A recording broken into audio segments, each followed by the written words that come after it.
je pensais à ton amour et à tout ce que tu as fait pour moi, je t'ai perdu comme une épée dans le sable. Tu m'as cherché et tu m'as sauvé. Oh Seigneur, je te dis merci pour tant d'amour manifesté pour moi. Que puis-je te donner, oh mon amour? Je te confie toute ma vie. Oh Seigneur, ne m'abandonne pas. Soutiens ma foi, tiens-moi par ta main. Dirige ma vie dans ces temps mauvais. Je me confie à toi, mon Dieu.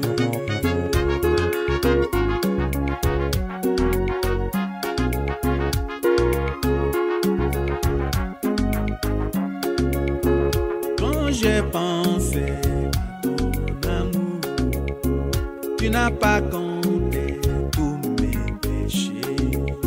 Tu étais venu dans la chair humaine.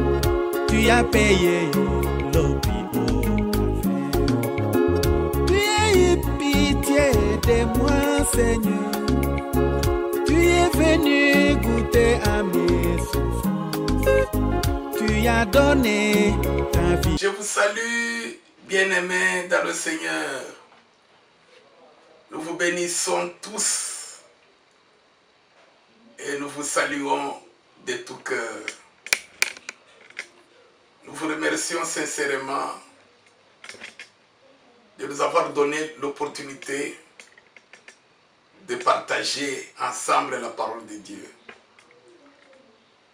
Nous continuons avec notre thème,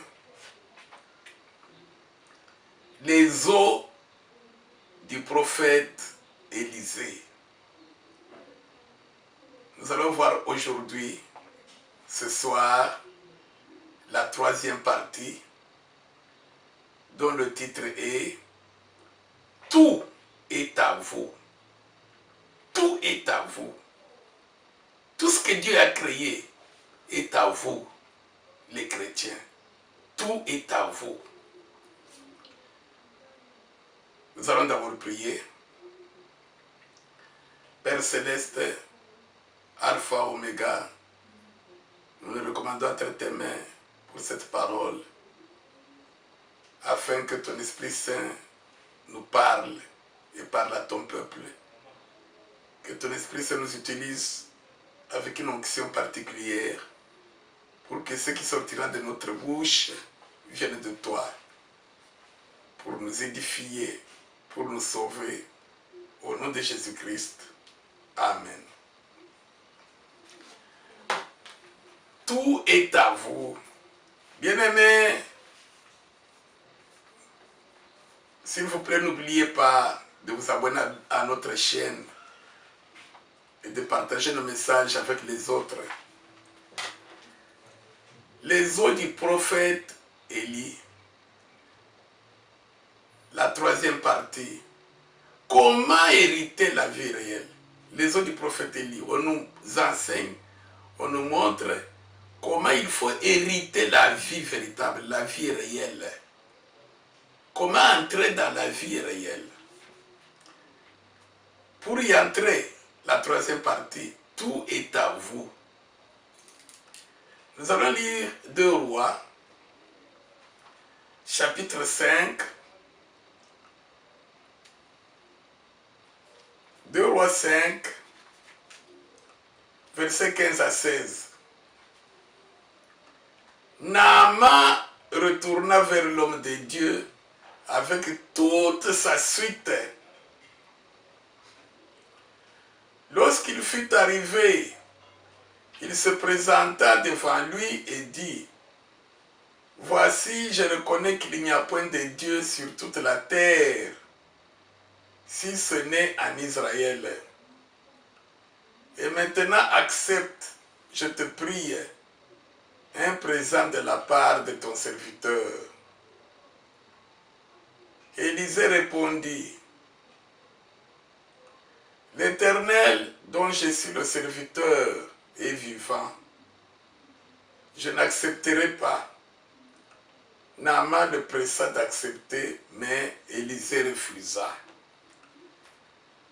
Nous allons ajouter un verset dans 2 Pierre 3, 13.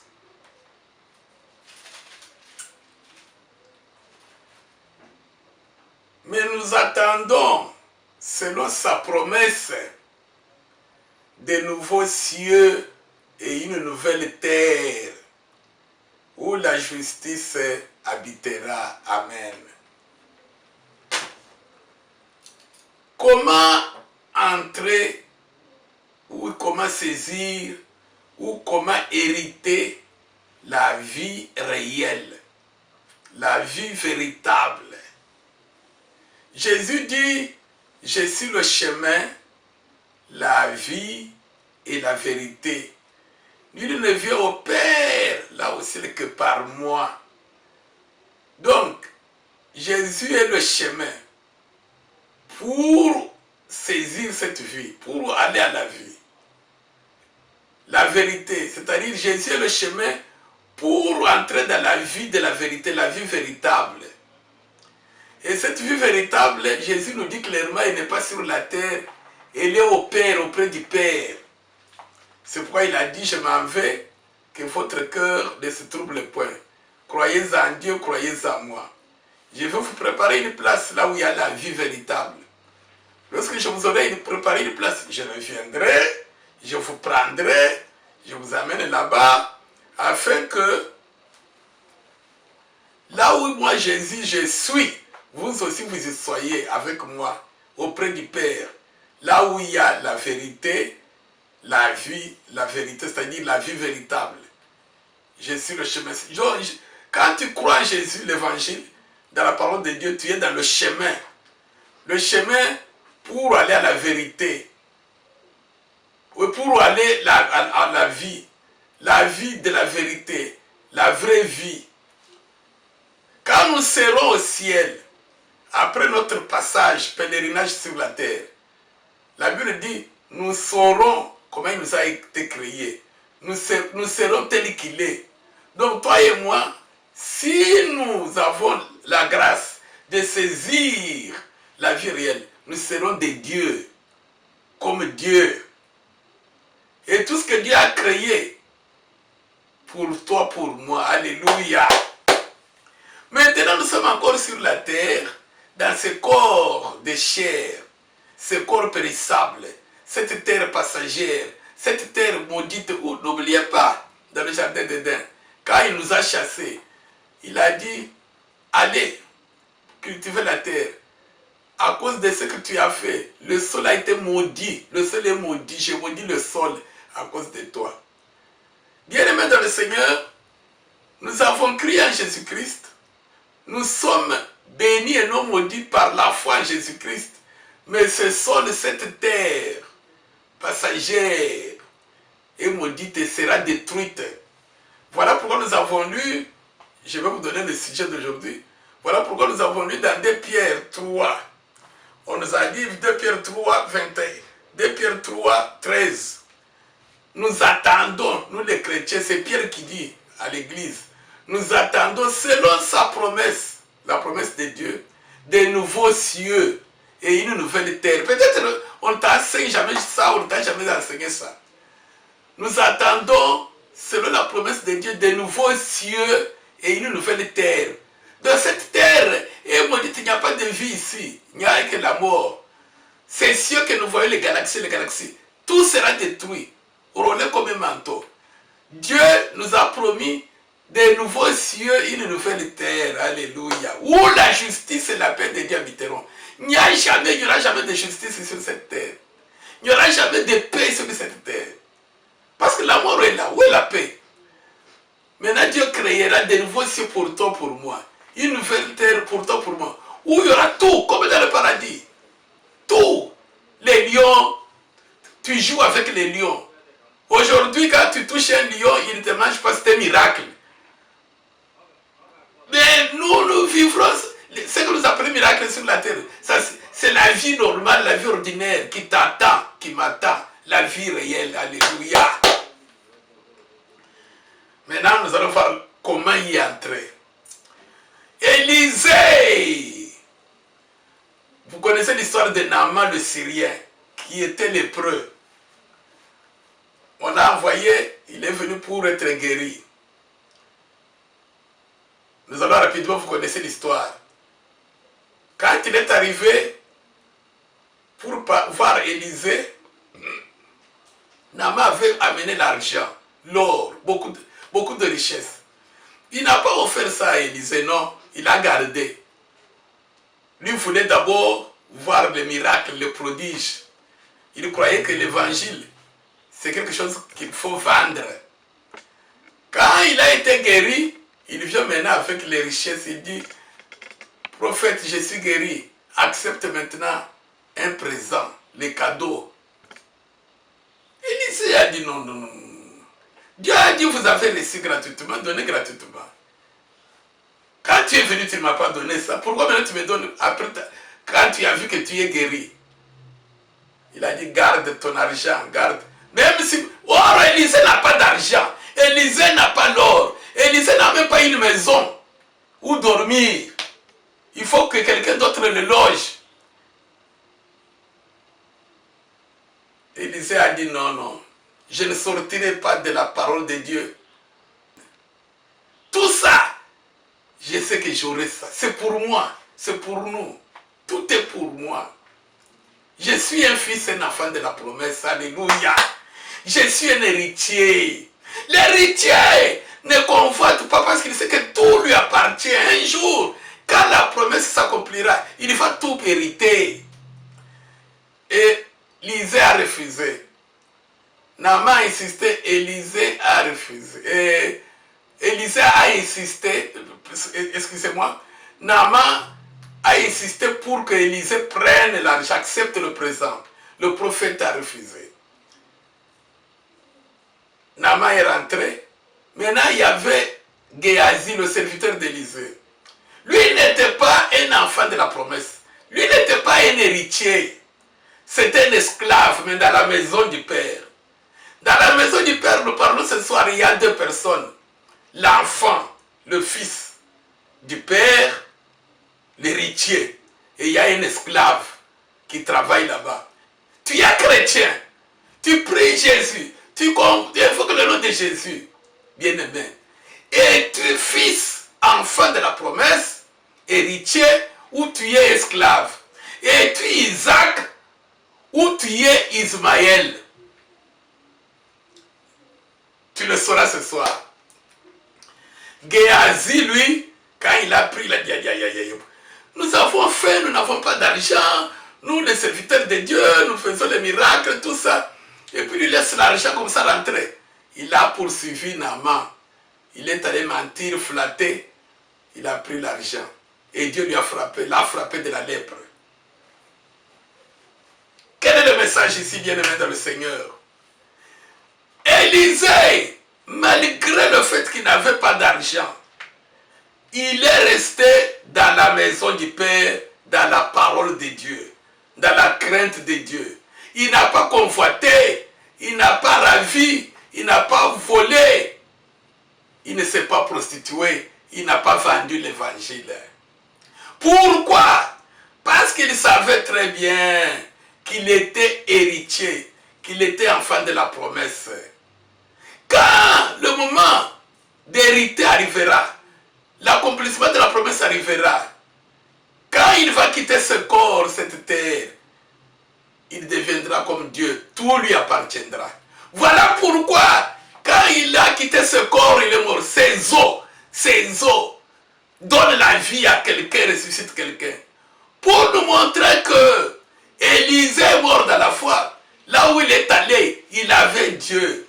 Et au jour de la restauration, au jour de l'enlèvement, au jour du rétablissement de toutes choses, Élisée va régner sur toute la terre. Selon la promesse de Dieu, il créera de nouveaux cieux et une nouvelle terre où la justice de Dieu habitera, où nous serons comme des dieux. Nous venons sur la terre, nous faisons ce que nous voulons. Nous sommes aussi, nous voulons. Tout nous appartiendra. L'héritage de la vie éternelle. Mais Géasi, au contraire, lui, il n'est pas resté dans la maison. Pourquoi? Il n'était pas enfant de la promesse. Il n'était pas héritier.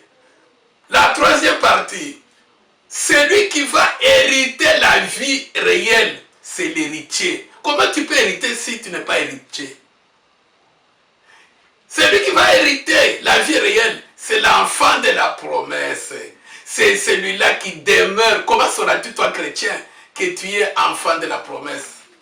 Que tu es héritier? C'est celui qui demeure toujours dans la maison du Père, c'est-à-dire dans la parole de Dieu. Selon que Jésus a dit, demeurez en moi. Si vous demeurez en moi, et ma parole demeure en vous, demandez tout ce que vous voudrez. Ce jour-là, à la restauration, ça vous sera accordé. C'est-à-dire, demeurez dans la parole de Dieu, malgré le vent, malgré la tempête, n'en sortez pas. Pourquoi? Parce que vous avez l'assurance dans vos cœurs que vous êtes des héritiers. Tout ceci, au moment accompli, quand la promesse de Dieu sera accomplie, ça vous appartiendra. Celui à qui n'est pas héritier, il n'a pas la paix. Quand il a faim, il va voler. Quand il a un problème, il pleure. Parce qu'il sait que ça ne lui appartient pas. Les histoires de la maison, ce n'est pas pour lui. Mais l'enfant de la maison, Isaac, même s'il est persécuté par Ismaël, même s'il dort avec la faim, il a la paix, il sait que non, le fils demeure toujours dans la maison, mais l'esclave ne demeure pas toujours. Tout ceci pour mon père, c'est pour moi.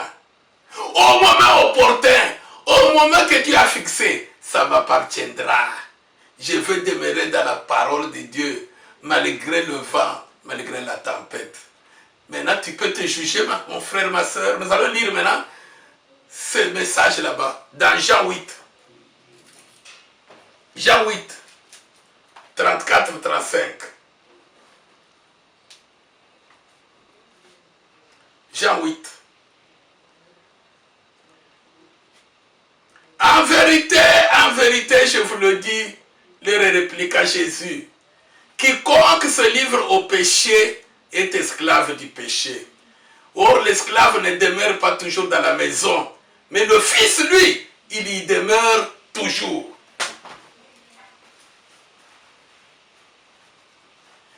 Mon frère, ma soeur, évêque, apôtre, pasteur, ancien, diaconesse, docteur, tout ce que vous vous appelez, examinons-nous. Pourquoi aujourd'hui, dans la parole, demain, Seigneur, pardonne-moi, le sang de Jésus, le sang de Jésus. Demain, un petit problème, vous vous bagarrez. Demain, un petit problème, oh, je suis tombé dans l'impudicité. Un petit problème, des calomnies. Après demain, je confesse, Seigneur, pardonne-moi, et le sang de Jésus. Aujourd'hui, je bénis Dieu, Dieu m'a béni. Demain, des stress.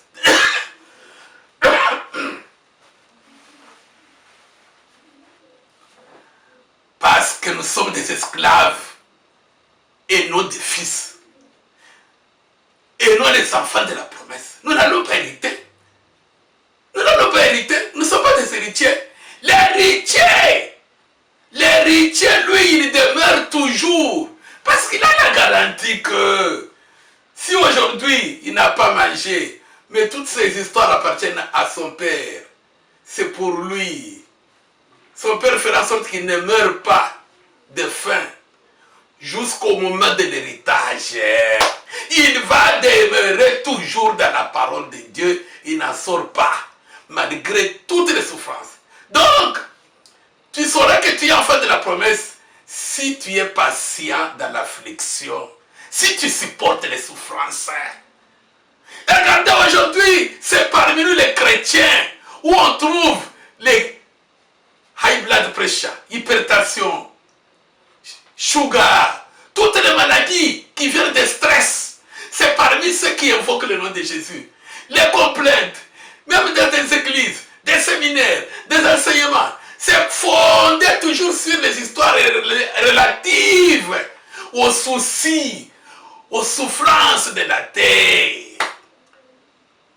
Nous ne sommes pas des héritiers dans ce cas-là. Voilà pourquoi aujourd'hui nous tombons, demain nous le relevons. Nous tombons, nous nous relevons. Nous montrons ainsi à Satan que nous sommes esclaves du péché. Nous sommes des Ismaël. Nous ne sommes pas comme Isaac. La troisième partie, pour hériter la vie véritable, moi chrétien, je dois demeurer comme enfant de la promesse dans la parole de Dieu, qu'il vente ou qu'il neige, parce que tout est à moi. Tout ce que Dieu a créé est à moi. Tout ce que nous voyons sur la terre, c'est l'image de la réalité qui va nous appartenir. Dieu va créer de nouveaux cieux, une nouvelle terre, où nous allons régner, où tu es là. Au ciel, tu as des maisons. Sur la terre, tu vas régner, toi chrétien. Mais la condition, il faut maintenant que nous sommes dans ce corps, et sur cette terre, où il y a des souffrances, où il y a la malédiction, où le péché est en train de régner, que nous demeurions dans l'évangile, dans la parole de Dieu dans laquelle nous avons cru, qu'on n'en sorte pas jusqu'à la mort. Alléluia. Et qu'est-ce qui va nous donner cette force? L'assurance d'enfant de la promesse. Tout est à nous. Nous allons lire alors ce passage où Dieu te dit, mais dit que tout est à nous. 1 Corinthiens, chapitre 3.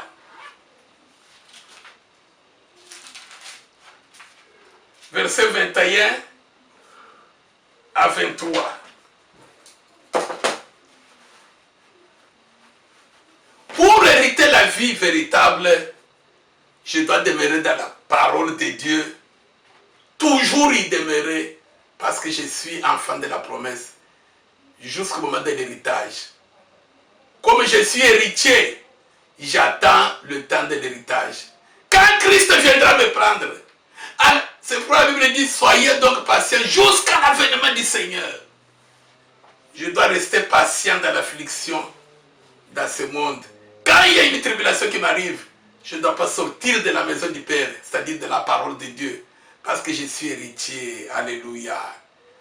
Jusqu'au jour, l'avènement du Seigneur, c'est-à-dire jusqu'au jour où je vais quitter ce corps. Si Dieu ne vient pas m'enlever pendant que je suis vivant dans ce corps, jusqu'au jour où je vais mourir, que je meurs dans la foi, je dirai, j'ai combattu le bon combat, j'ai achevé la course, j'ai gardé ma foi. Maintenant la couronne m'attend. Maintenant le règne sur la terre au ciel m'attend. Voilà l'héritier. 1 Corinthiens 3, 21 à 23. Que personne donc ne mette sa gloire dans des hommes, car tout est à vous. Soit Paul, soit Apollos, soit Céphas, soit le monde, soit la vie, soit la mort, soit les choses présentes, soit les choses à venir. Tout est à vous. Et vous êtes à Christ, et Christ est à Dieu. Amen.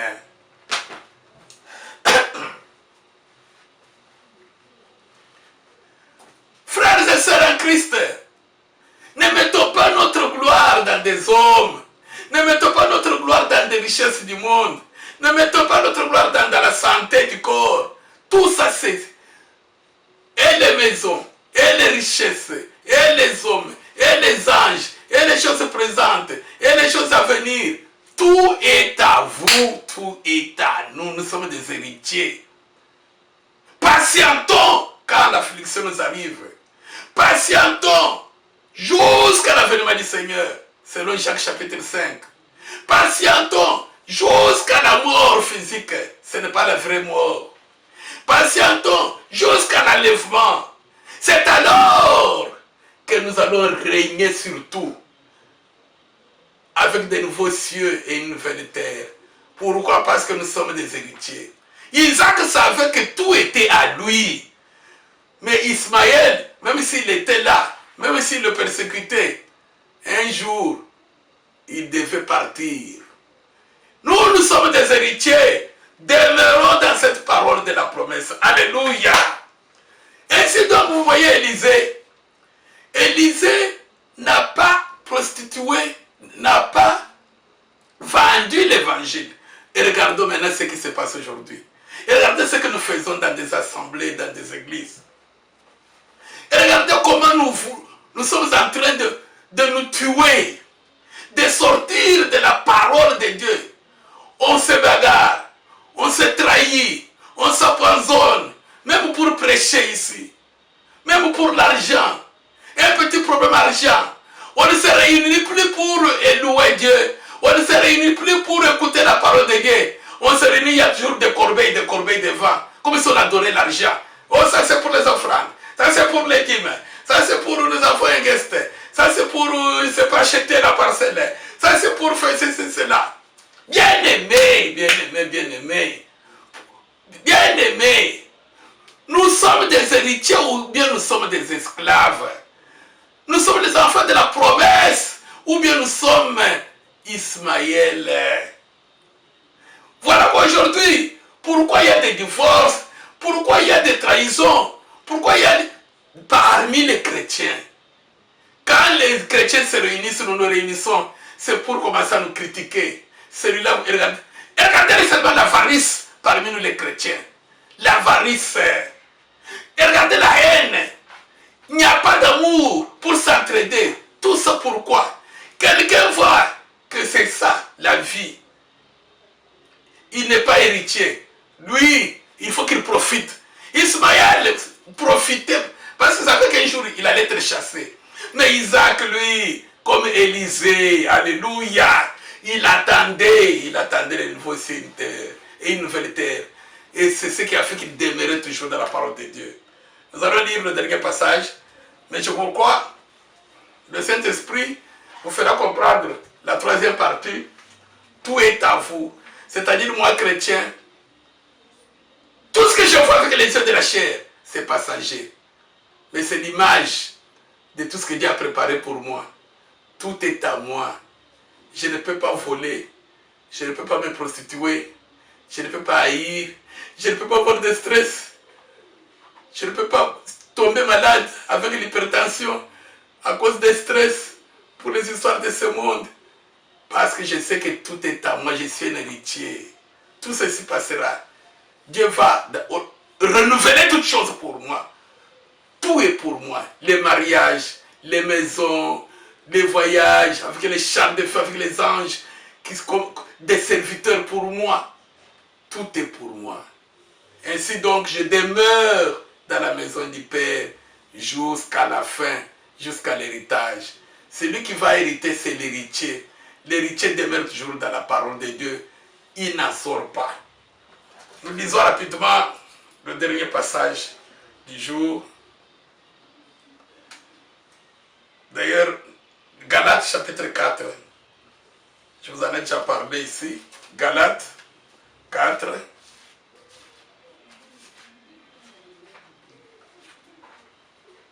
Verset 28 à 31. Pour vous, frères, comme Isaac, vous êtes enfants de la promesse. Et de même qu'alors, celui qui était né selon la chair persécutait celui qui était né selon l'esprit, ainsi en est-il encore maintenant. Mais que dit l'Écriture? Chasse l'esclave et son fils, car le fils de l'esclave n'héritera pas avec le fils de la femme libre. C'est pourquoi, frères, nous ne sommes pas enfants de l'esclave, mais de la femme libre. Amen. Toi et moi, tout est à nous. Nous sommes en Jésus-Christ les enfants de la promesse. Nous sommes Isaac, celui qui était l'enfant de la promesse. Demeurons comme Élisée dans la parole de Dieu jusqu'à la mort. Si Jésus ne vient pas nous enlever pendant qu'on est dans ce corps, demeurons demeurons dans la parole de Dieu jusqu'à la mort. Ainsi donc, comme ce n'est pas la véritable mort, nous verrons, nous serons comme des dieux, dans l'enlèvement, dans le rétablissement de toutes choses. Quand Dieu va renouveler toutes choses. Nous sommes les enfants de la promesse. Tout renouvelé sera pour toi, pour moi. Demeurons donc en tant qu'héritiers dans la parole, n'en sortons pas. Soyons donc patients dans l'affliction jusqu'à l'avènement du Seigneur, parce que nous sommes des héritiers. Que Dieu vous bénisse.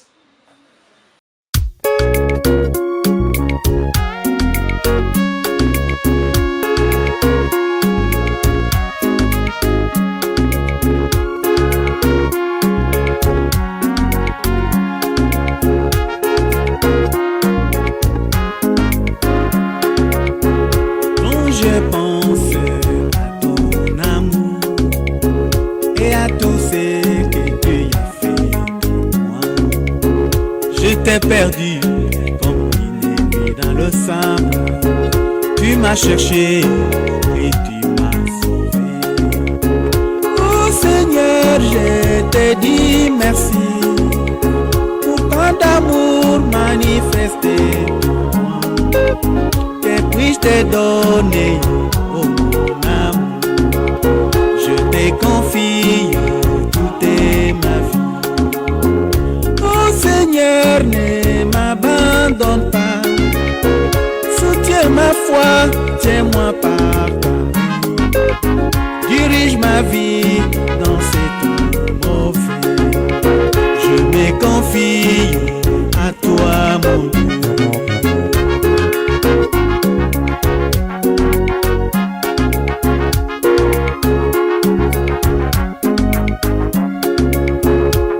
Je pense à ton amour, tu n'as pas compté tous mes péchés. Tu étais venu dans la chair humaine, tu as payé le prix au fer. Tu as eu pitié de moi, Seigneur. Tu es venu goûter à mes souffrances. Tu as donné ta vie.